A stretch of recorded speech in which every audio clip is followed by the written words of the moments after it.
Hello everyone, welcome back to Straight from the Paws. Today, this is going to be our January show, but today really we're inside because we're filming this a little bit early due to the inclement weather, and we're not sure what's going to happen in the future. So today we have to stay inside because unfortunately we were going to meet outside, but it is not doing too well. The weather is a little bit inclement out there, and I really did not want to get the cameras messed up with the rain. So instead we're inside, and we're in a little bit in close quarters here, but Ari and I work in close quarters together, so we thought it would be okay. So I want to welcome everyone, and again, thank you for watching our show. And when you view this, it'll be Happy New Year. So Happy New Year from all of us to all of you, and thank you for watching the show, because I know that you all take your time out of your day to watch us, and I appreciate that so, so much.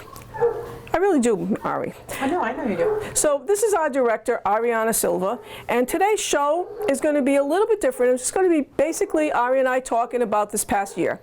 Ari's been with us a full year. We just had a staff meeting, and I told the staff I feel like I've known her for 20 years, because I think that's how many years she's taken off my life. But in the whirlwind, we've had it Forever Paws since Ari's arrived. So Ari, how is things at Forever Paws at your perspective? I think that everything is going really well. I think the adjustments that we've made have definitely benefited the shelter. Everybody is on point. We have multiple people constantly coming in, calling, sending in applications. You wouldn't know that there's a pandemic because we're fortunate enough that we have people waiting to come in. So I think that that's a blessing. That is a blessing. So, I mean, hopefully it'll continue through 2021, and we'll go from there. Yeah, and I think some of the things that we want to talk about today is some of the changes that we've made. In the past several years, Forever Paws was, I wouldn't say we were against social media, but we felt that social media, excluding of course Fall River Media and some things like that, but I'm talking about Facebook and Instagram and Twitter, because we felt that we had a lot of problems in the past where people would say, that's my dog or that's my cat, and then when we'd say, try to prove it, they'd say, oh, I can't prove it, but yes I can, and then they come in with a picture that looked nothing like the cat or dog we had. So we were very apprehensive, and Ari came in and she told me that we had to move up into this generation, and I said, I'm not too sure about that. So a year later, I must say, she was right. And tell everyone how many Facebook, as of now, how many we have.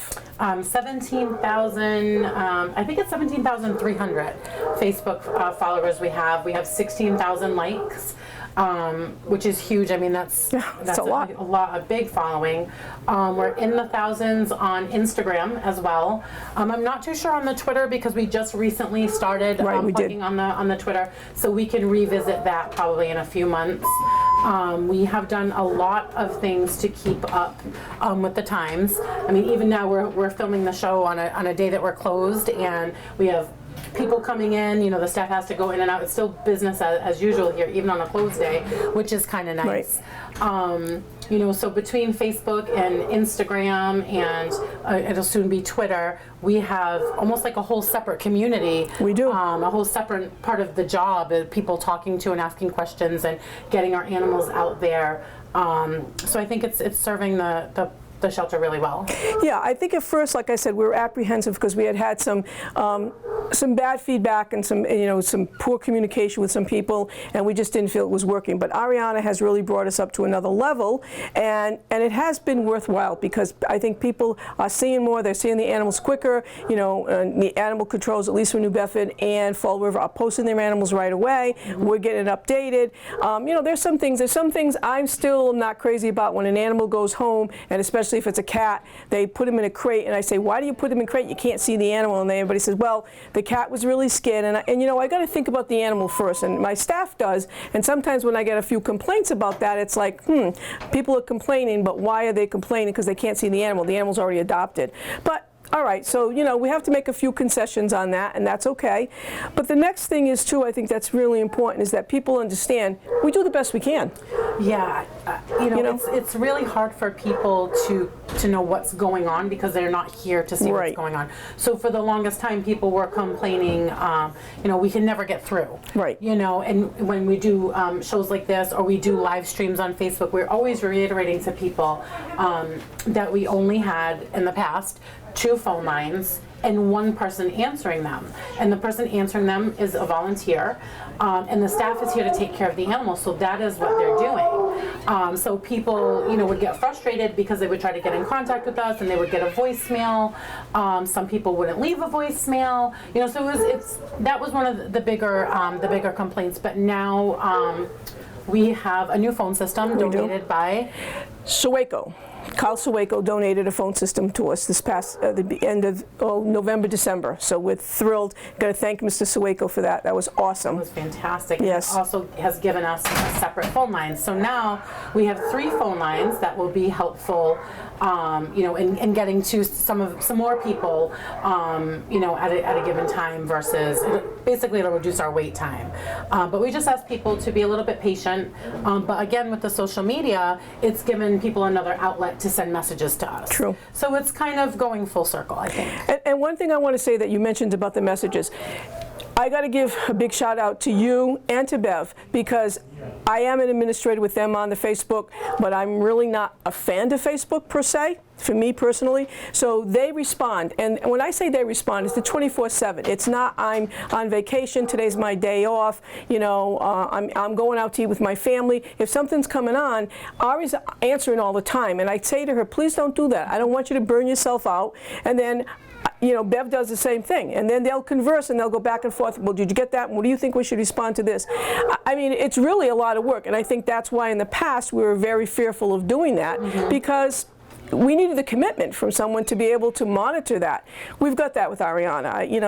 I got to say, she really has brought us to a level that is astounding to me, and I think we're very grateful because the animals are really going in and coming out. It's just amazing how quickly they come in and they leave. And you have so many different people that you work with. Like you work with New England Dog Training now. We work with New England Dog Training. He does a wonderful job with some of our difficult dogs. It's nice to have that outlet, to have somewhere where you can send a dog out to someone who is knowledgeable about dog behavior, and you can get an idea of what the dog's personality truly is. Inside the shelter, a lot of people, I think, forget how stressful it is for them. I mean, the staff is wonderful. They have beds and they have toys and they have treats. I mean, over the holidays, they had their own holiday cakes being given to them, and they get walked and loved, and our volunteers are great, but it's still not a home. So sometimes if we have questions on how a particular animal is going to behave, and we need certain things answered, we're very fortunate to be able to have an outside source where we can bring the dog in. The dog will have an opportunity to be a dog, and that will help us put them in the right home, so that way there's no mistakes where the dog is brought back or it's a wrong fit. We're able to get a little more information about the dog that helps us place the dog in the best possible situation. Yeah, and that's just been amazing. I mean, I know for a fact that we had a dog at home, and the dog was Rudy, and Rudy was with us for quite a few months, and we just didn't know what to do. And I can tell you, we had already worked through 2 other trainers ourselves, and she had gone to agility class, and she did a really great job in obedience class, but she couldn't be near any of the other dogs. Right. And it was getting to the point, well, how are we going to adopt this dog out? And again, I could not keep the dog at home, so we had to find a place for the dog to go. So we ended up taking the dog and sending it to Bill, and Bill kept the dog for quite a few months, and then we had another, a friend of mine, Betty, was another foster home, because we were going away at the time and back and forth, and she helped us out. And then Bill found the perfect home for this dog. I mean, he found the lady, and it was like, we couldn't believe it.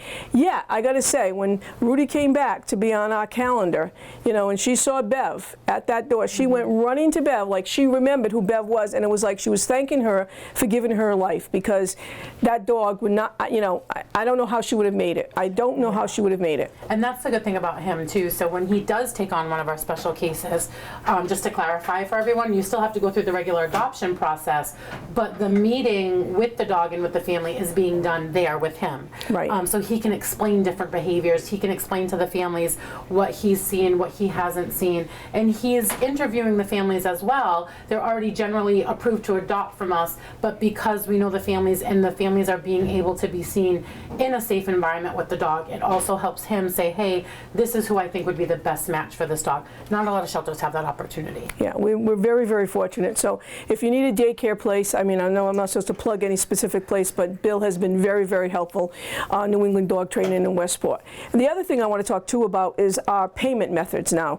Arianna came up with these things that I never had heard of, and now she makes me use that as well. So talk about Venmo. So we do have a Venmo account. So a lot of people are doing cashless transactions. So, you know, you can do like a Cash App or pay someone on PayPal. Forever Paws does accept PayPal payments, and we do accept Venmo payments, and we accept obviously cash and MasterCard and Visa. So a lot of times now, especially this generation, they do not, they don't carry cash, right? So everybody's paying with their phones, paying with their phones, paying with their phones. So that's what Venmo allows you to do. Right. There's no fees. The organization gets 100% of the funding. You know, so it's a win-win for everybody. That's great. And you talked to me something, and we just started this recently, a QR code. Yes. So, so with COVID, you have all probably been out to eat at some point, and instead of being given a paper menu, you're given a little slip of paper, and it has a QR code on it, and you open up the camera in your phone, and you hold the camera in front of that QR code, and then poof, a link appears. So Forever Paws also now has our own QR codes that we can use for different fundraising campaigns. So we have our own 800 number, it's an 855 number that you will see on our Facebook, you'll see on our website, you'll see on flyers when we're doing a specific campaign. So it's a texting app. So you it'll say, dial 1-855 and text give. So that's what we did for Giving Tuesday in November. It was text give to the number, and once you did that, you would be brought to a link and be able to donate right then and there. On our Facebook and Going Home with Our Adoptions, we printed out pictures, paper pictures of that QR code, and we're able to hand out to people so people could put their camera on, scan it, and automatically decide how and they were going to donate and how much. So we are getting up there with the times. We have to kind of keep up with what this world is going to. We don't know what 2021 is going to bring, but we know that we don't need paper money to pay for things, and you all don't need paper money to make donations. We can do everything electronically, which is beautiful. And the other thing that we also have, we have a QR code, or maybe it's not a QR code, for Amazon Smiles. Yes, so we do have a QR code. We do, okay. So that is also given to you with adoptions, because Amazon is a little bit tricky with their wish list. Like, we'll post it, oh, we need kitten food, and 10 people will comment, 7 will be able to click the link and get right there, and then 3 are like, yeah, we can't find it.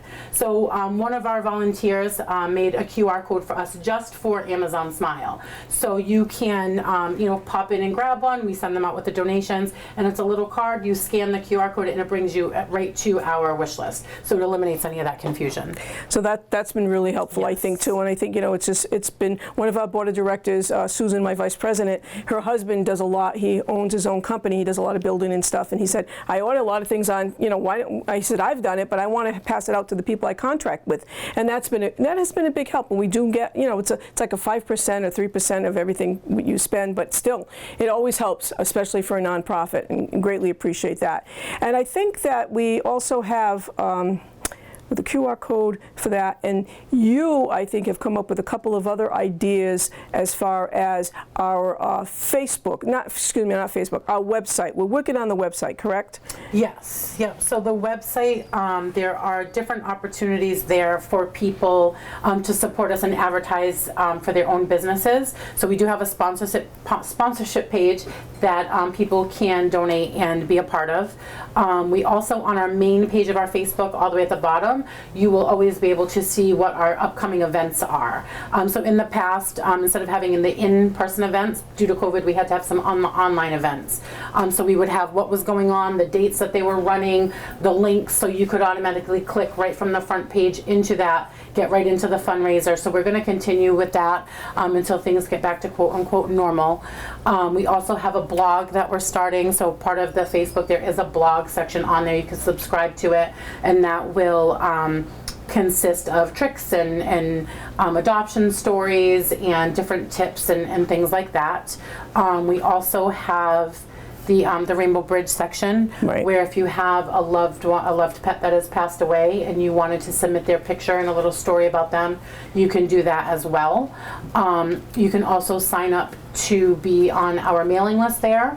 And you can also send messages through the website as well. Was I missing something in particular? No, I think you covered it all, at least that I can remember. But I think we have a lot. And like I said, a few years ago, if you were watching the show, we were sort of not anti-social media, but concerned about it, how it was going to take us and where it was going to take us. Well, we've turned the corner, and social media has really exploded, thanks to Arianna in our face. That's how I look at it. But it has been very helpful. Well, it can be scary. It can. Once you're out there, it makes you very, very vulnerable. But the community here is amazing. And what happens too is that I have to explain this to the board of directors, and no offense, but some of them are dinosaurs like myself, and so we're not used to QRs and Venmo and what's that? It's like, oh my God. But I think we're slowly behind you, but we're getting there. She keeps pushing me in that direction, so I have to push my board of directors. But that's okay, because I think we are all learning together, as I've been told a zillion times, and I keep saying this, it's a learning curve, and we just have new things to keep learning. Well, and you also have to expect mistakes and expect hiccups, along Absolutely. the way. First of all, it's technology, and we know how wonderful that works all the time. And then you have people behind the technology, so now that could go either way. So you just kind of have to keep going and do the best you can, and at the end of the day, we have, like I said, 17,000 followers. The community supports the shelter, and we're so, so grateful. So I think they'll forgive a couple of mistakes here and there. I hope so. And the other thing too is we also, thanks to Fall River Media, I mean, I've been doing this show for several years now, but yet they also help us as well. They come in, and Lucy, who's always behind the camera, she does the hot dogs and cool cats, and we're going to hopefully have a button that's going to show that on our show as well. We also have our shows that somehow or other got embedded somewhere in the wrong place. So we're going to try to fix that and have them all online for us, which is going to be very helpful. Keith at Fall River helps us out. Fall River Media Center helps us out a great deal. So that has been a great partnership, and we really appreciate them as well. And then I know Arianna really loves this. We've been renewed by Jenny Pappas, Remax Realtor, for another 6 months. I'm not 6 months of a year, but at WSAR. So you will be going on, and you'll be showing, what is that? Oh, it's a Thursday, which is a Thursday. What time do you go on now? Now I go on 10:30 to 11. 10:30 to 11. So she also goes on and she promotes some of our, obviously our animal shows, brings an animal with her, but she'll also be promoting. Hopefully we'll be able to go back and start doing our fundraisers, and we can all see each other again, and that will be fantastic because we need that. We miss all of you out there, and we do miss all the fun that we've had. But thanks to Arianna, we had a festival sort of trees online, it's a little bit here, a little bit there, but it keeps us exposed and it keeps people interested in our Festival of Trees. And then we also did our our auction, and that was successful. Yeah. That was very successful. And we had sponsors for that. Mechanics Bank was one of our top sponsors for that one. I'm too old, I can't remember the others, but we appreciate it. And one of the things I love about this community is that we have such a good response from everyone, and now, but I say community, but our community is like outreach to. I know I've been answering the phone for COVID, and people are like, "Can I adopt? I'm from New Hampshire." I'm like, I don't know. I got to look it up and see if New Hampshire's allowed to come in Massachusetts now. Even Rhode Island, we've been going through that. So all the work that the staff, because of COVID, has happened, and an animal shelter. It's not like a hospital where I can call in another nurse and say, okay, you got to come in and cover 3 to 11. You can't take your day off. We don't have that flexibility here. And that has been really trying. And I got to give a shout out to the staff because, and to you, Arianna, under your directorship, people have risen to the occasion and have done the best that they can. Even my volunteers behind the desk, the clerks, most of them are board of directors, but they still have the commitment. They come in and they volunteer, and we do what we have to do. But I also want to explain, I don't want to end, sort of on a negative positive note, but we also have in place for people to know that. We also have had to put in place it's a code. And if someone gets on a walkie-talkie and gives out that code, that means the person at the desk or whoever's the first one to pick up a phone is calling 911 to get us some help down here from the police. And Arianna's had to do that a couple of times. Yeah. You know, and I think people and their animals is an emotional, absolutely emotional thing, right? So if you lose your dog and you can't find your dog, you have that immediate sense of panic.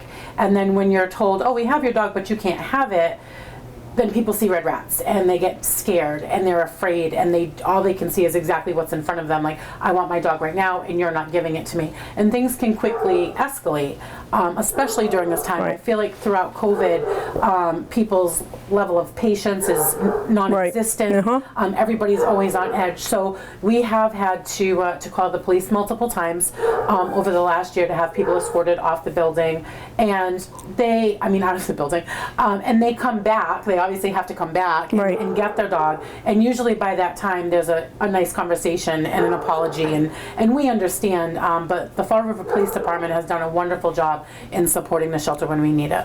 They have, and that's another shout out to them too, because they have been here. And I know sometimes if our alarm goes off at night and I have to come back at night, it's been wonderful. They're here. They won't let us come in the building. They want to walk around with us. They're very supportive as protecting the building. And I remember that this past year, I think it was, there was a gentleman that the dog had diabetes. He called the Fall River Police Department, and it was all that. And we came in and come to find out it was a male and not a female dog. It wasn't the right dog. And the poor man, he was like crazy on the phone. And when he was driving, and all of a sudden the cop's like, okay, you got to come down. And then the guy was in tears, apologizing. And we get that. We're animal people. We wouldn't be here if we didn't understand it. But again, it escalates. And me, coming down here in the dock by myself, it's like, okay. So I usually bring someone with me just to make sure, and the police get here. But again, we all try, and I think we do the best we can, and we understand when people get upset, but we also have to protect ourselves and protect the animals here. That's important. I don't know, have I forgotten anything that's really happened this past year? I don't think so. No? Well, I think a couple of things has happened. I think one of the things, I know what it is. I know what it is. We have. When you do that. I know. Don't be scared. But I would be remiss if I didn't mention we have a wonderful new agility outside. Yes. Yep. We had a young man going for his Eagle Scout, and his name is, oh boy, it's a nice name. His last name is, oh boy, I don't know. I can't remember his name. Isn't that awful? That is awful. He has a very nice name. He has Xander. His name is Xander. Very different name. That took me a minute. I'm sorry, I'm getting old. Xander. Xander's parents actually own Animal Instincts, but had nothing to do with it. We didn't know that until he came down here. Didn't even know Xander. We knew Xander existed, but Bob's always talks about his two sons. I didn't know their names. So he came down with his, was that troop leader? Is that was troop leader? And he couldn't do something else because of COVID, and luckily we got his services, and he did a very nice job. I think we had to wait on the paint and stuff, so we're going to have to wait a couple of things because of the weather and all that. But he did a great little presentation. He had to GoFundMe. He had to do it through us, but he had money that was there, and he got other people to help him, and he had a contract to help him. And so our animals will be able to go out now and go and walk our trail and enjoy it and do the agility. And that was another important thing that, again, we didn't have to pay for it, and we got it for free. And that, again, but the kid did a great job. And there's going to be a plaque that's going to go up there as soon as they can because of the weather. But, that's going to happen. In the spring, when we start the dog walking program with the volunteers, they'll be able to utilize that as well. Yeah. So it was done very, very nicely. Yeah, and I think what's happened is overall, we haven't had a lot of volunteers. We will in the future. We've lost a lot of our commitment with, Wood School and Bristol BCC and a lot of the schools. Hopefully they'll be able to come back. They'll be more than welcome. And, we just want to thank everybody for all you've done for us, viewers, and, get our name out there and social media. Take a look at us and enjoy what you see. And if you don't, give us a call and let us know how we can change things. I want to thank you all, and I want to especially thank Fall River Media Media for what they've done for us, because they have been, I always get the name wrong, but it's Fall River Community Media, something like that. Anyway. We know Lucy. We love the group. We love them all. I want to thank you all. And again, from all of us, Happy New Year.